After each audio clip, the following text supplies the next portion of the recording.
আমাদের মনের মধ্যে একটু দুঃখ থাকবে না, শুধুমাত্র একটু ভয় কানাইয়ের সঙ্গে আমাদের মিলিয়ে দাও না গো সুমন, একটু দাও, সবাই একটু দাঁড়াও। সুমন বলছে, ওগো সীতা দাদা গো, আমাদের আর ঘরে ফিরা হবে না। আসার সময় আমি আমার জননীকে বলেছিলাম, জননী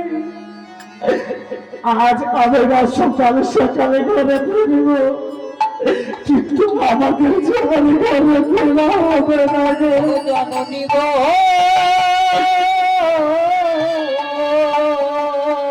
তাই সুবল বলছে, ওগো শ্রীরাম দাদা, আমি ভাই কানাইয়ের নিজে মুখে শুনেছি, মৃত্যুর পূর্বে যদি কেউ কোনো বাসনা নিয়ে মরতে পারে, সেই বাসনা তাদের পরজন্মে পূর্ণ হয়। ওগো শ্রীরাম দাদা গো, আমাদের এই মনোবাসনা আমাদের সবাই আমরা ভাই কানাইকে জানিয়ে রাখি। তাই আজ কোন কোন ভক্তগণ মাটির উপরে ভাই কানাইয়ের নাম অঙ্কন করে সেই নামে জড়িয়ে ধরে কাঁদছে আর বলছে, ওরে ভাই কানাই, ওরে ভাই কানাই, এই জন্মে তো তোর সঙ্গে আমাদের থাকা হলো না রে।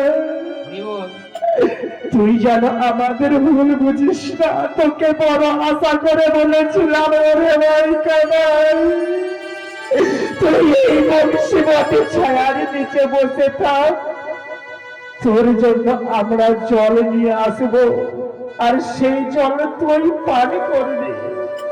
ওরে ভাই কানাই, তোর জন্য আমি জল নিয়ে যেতে পারলাম না, আমাদের জন্য ভুল ভাবিস না রে কানাই। আবার যদি এই ধরাধামে কোনোদিনে মানব রূপে আসি, তুই যেন ভাই তোর চরণ ছাড়া করিস না ভয় কানাই।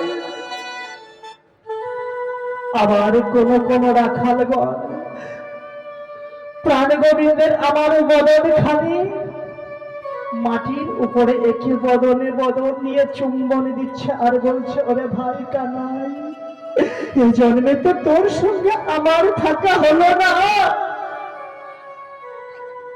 আসার সময় তোর জননী যশোমতীকে কথা দিয়েছিলাম, ওগো জননী, তুমি আমাদের মনের পানে চেয়ে ভাই কানাইকে বনমাঝে গোচরণে পাঠিয়ে দাও। যদি অবসান কালে সকাল সকাল আবার